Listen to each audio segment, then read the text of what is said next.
Right, everybody, fertilizer, top mistakes made with fertilizer.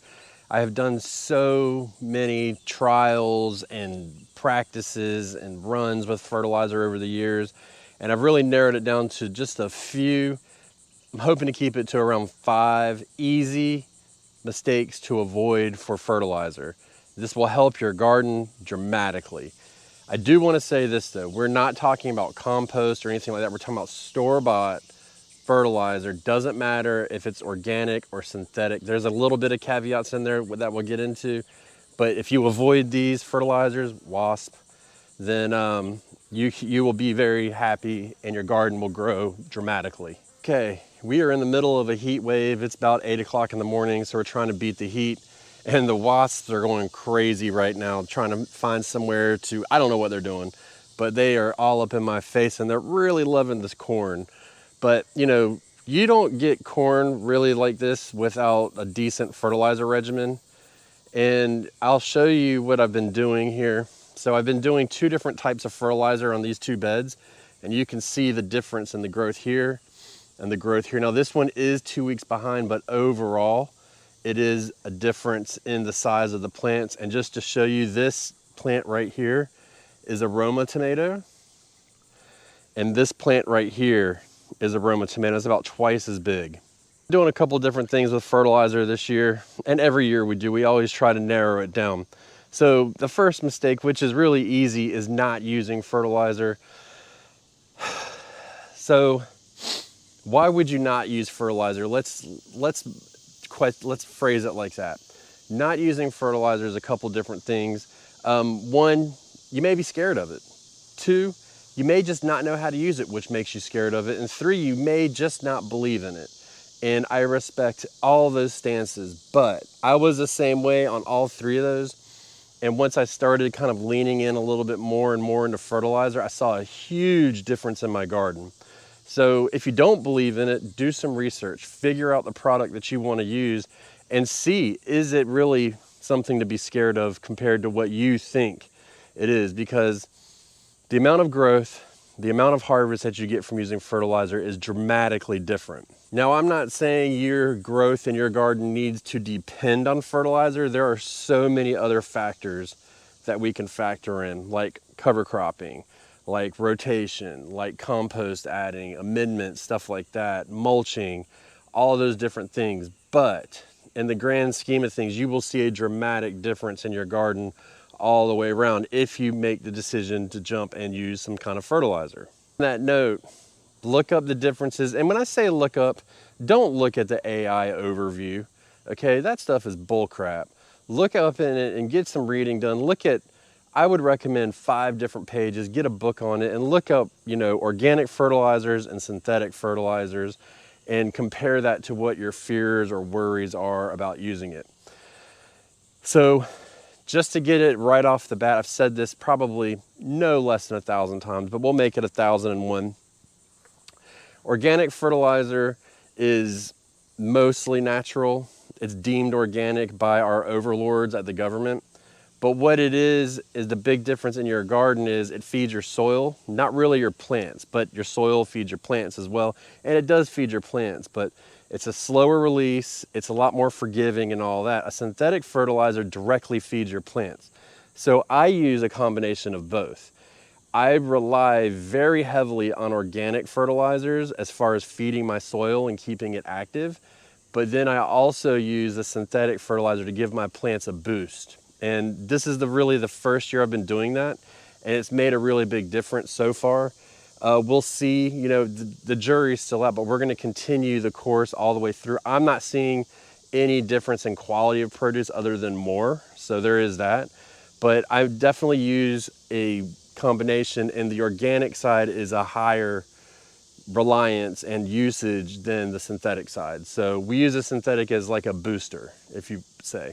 I'll bring you over here to the corn bed. And I don't know if you remember, but I did this year, over-fertilizing. So over-fertilizing comes from a few different things. We'll go over the symptoms and all that too. This was not over-fertilized, but this bed was over-fertilized originally when we had put our broccoli and cabbage in.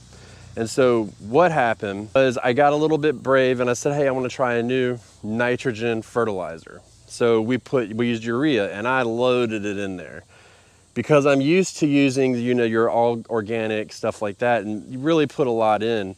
So what happened is I basically nuked my broccoli. So I did research, I read 5 websites and figured out how to, I wouldn't say reverse, but definitely slow down the process of nitrogen burn in my plants. So what I did with that is I took it, and when I put the plants in, I buried the urea.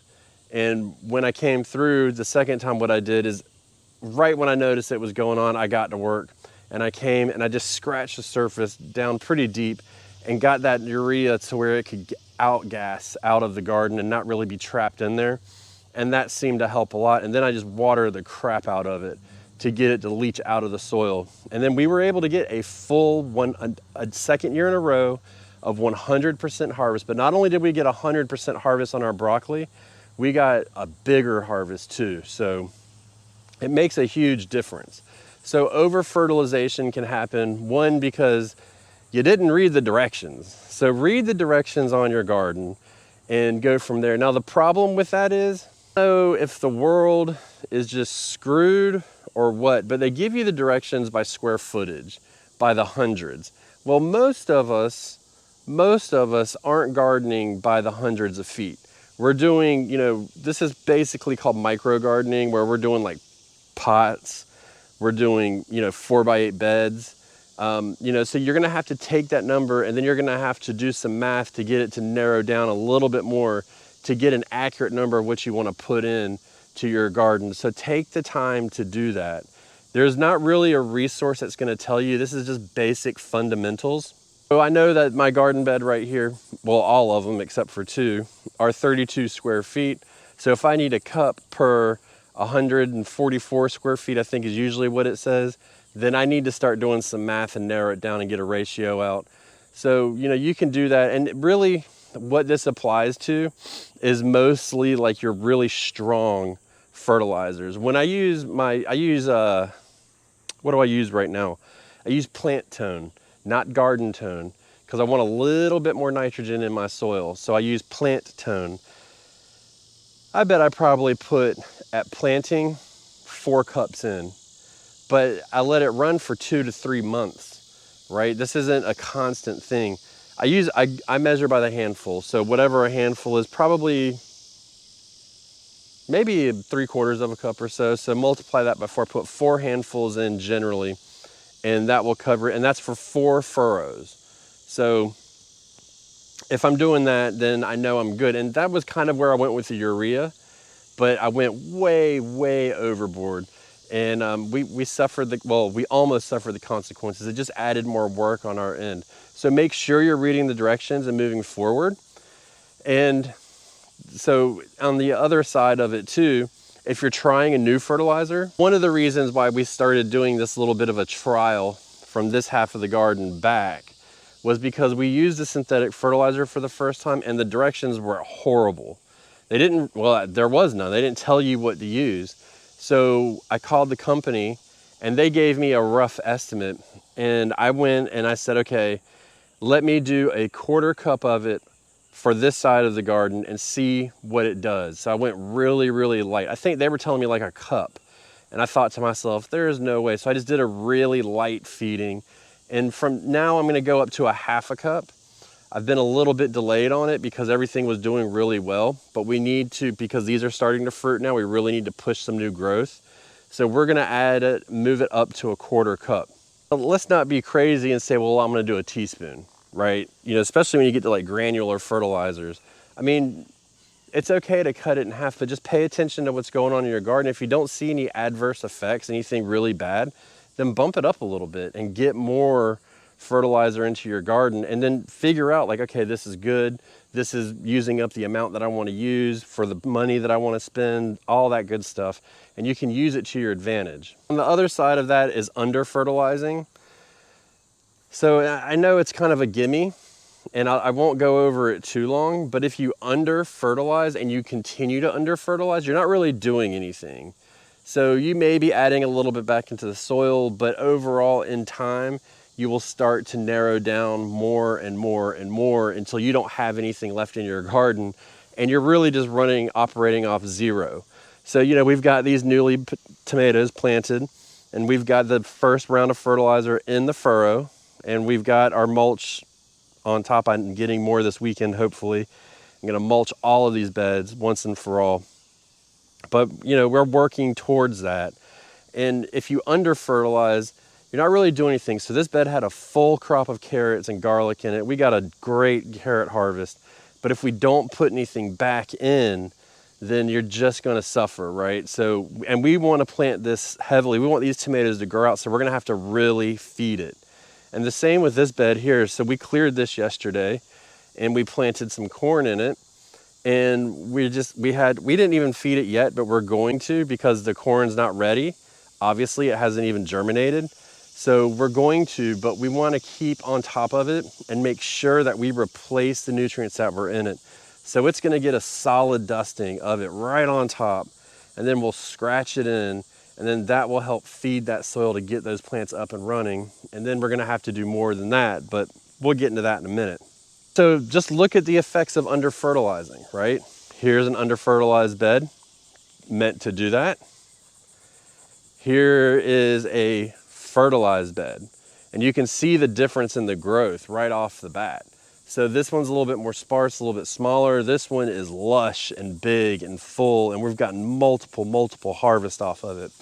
So you can see there's a big difference in how you run it. So just be careful, read the directions, do the math, so on and so forth. Now the next one is kind of, ooh, look at this bug.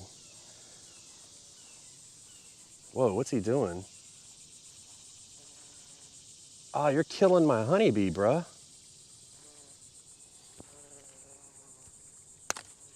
He gone. Oh, that wasn't a smart move, but he gone. Anyways, so doing too much, adding too much fertilizer. And when I say too much, what I mean is too many different kinds. You know, the best thing to do, especially if you're starting out, is get you a balanced fertilizer where the numbers are all very similar. Like I said, I used garden tone for many years, and I just switched to plant tone. I'm really liking it. But that's what I ran for a really long time and didn't really adjust anything. I have started adding other amendments, but only when the plant requires it, i.e.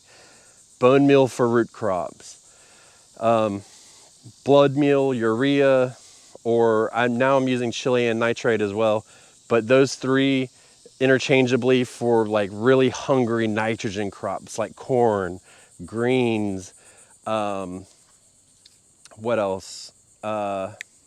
Onions, stuff like that. Anything that's really high nitrogen, I'll use that. But then after that, I stop. I don't put anything else in my garden. I don't need to put anything else in. The synthetic one that I'm using is a 20-20-20. Across the board, even. Nothing fancy, nothing special, nothing else. I don't use any other product in my garden whatsoever. It keeps it simple for a lot of reasons. One, I don't have to run to the store and be like, oh, I can't do this. I'm not dependent on some abstract product that you possibly couldn't get. I keep it as simple as I possibly can. The only reason why I added in those nitrogen products is because I know that some of these crops really need a lot of nitrogen. And so we wanted to take advantage of that and use our knowledge to produce more from our garden. And so we do that, but other than that, we stop. Don't use blood meal because it attracts the raccoons and the possums and the pests to my yard so they can dig. So we don't do that.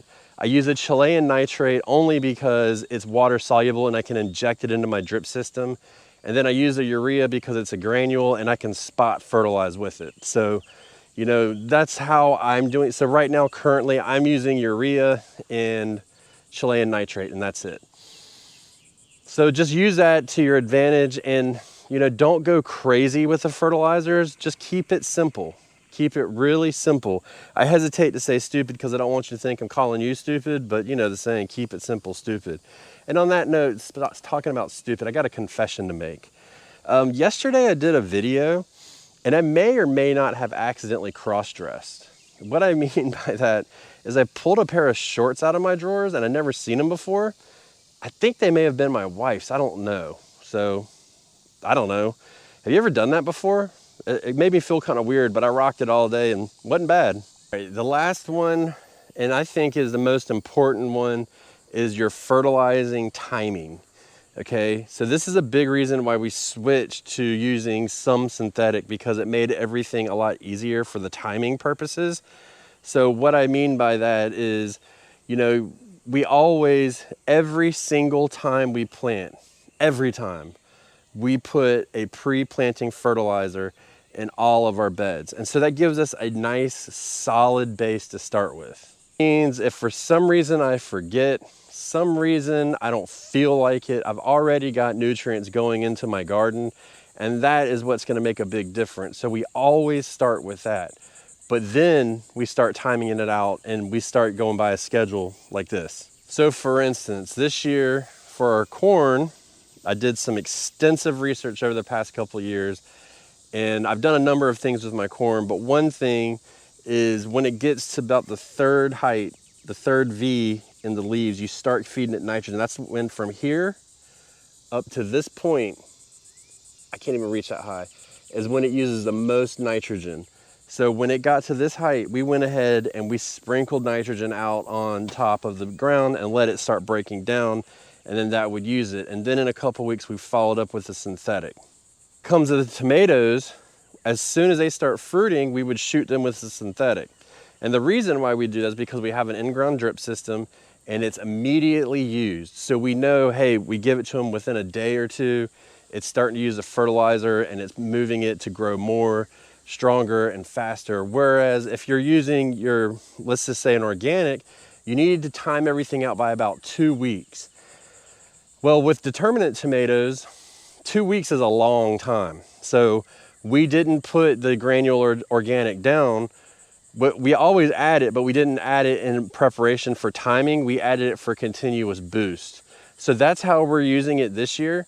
So, but 2 weeks before, we would start adding it, then we would add it again in about a month and we would keep it going. But with that breakdown time, it really ate up a lot of time for it to grow. So the timing is really important. You know, if you need to do something fast and you don't want to go synthetic, look for something water soluble and spot feed. If you're not worried about it, for instance, let's take this bed right here, since this is very young and you can see.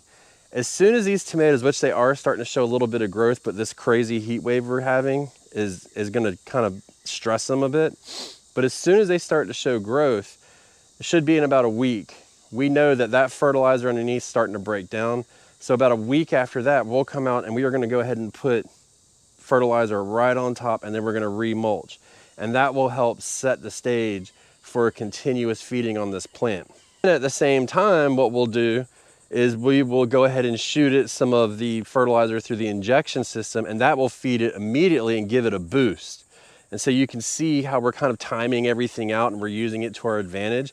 And then once again, when it starts to fruit, bam, we hit it again. And so I know my squash bed looks really bad right now. You go back a couple, I don't know, a couple weeks worth of videos, the squash bed was lush and beautiful. And we did this as soon as we saw flowers coming, we fed it. And we fed it hard and we pushed it. We got a lot of squash out of it. As a matter of fact, I am not upset at all that they're giving out, because I am quite tired of eating and preserving squash and zucchini. But at the same time, we use that to our advantage and we were able to watch it unfold and see it change over time. So, you know, adding that fertilizer makes a huge difference at key times. If you don't want to use a synthetic liquid-based or liquid-soluble fertilizer, I would say do a pre-planting fertilizer and then come back, and then I would say every month to 6 weeks, do another dose of it on top. And just make sure you get it into the soil somehow, and then that will at least give you a good solid base of consistent, slow release nutrients into your garden for it to use. Now, if you don't garden year round, or you do like just basically a late spring into summer garden, it's not that big a deal. But we're growing almost year round here. We are definitely planning to have a full fall garden. So we're planning to rotate everything you see in here out of the garden and then plant another round of crops in fall. So we need to continuously replace those nutrients, but we need to replace them quickly. And so that's really important. So compost helps with that over time, slow release, this, that, and the other. You know, mulch helps with that, all that. But when it comes, chicken manure helps. But when it comes down to it, we really do need the fertilizer to get those bountiful harvests to make this small garden do more than what it should naturally do. Is it unnatural? Not really, because we're using multiple techniques. We're using our spacing, we're using our crop rotation, we're using our timing, very important. We're using our fertilization, we're using our water, we're using all of these things to ensure that we get a bigger harvest and that we can in fact feed our family even longer. Goodbye.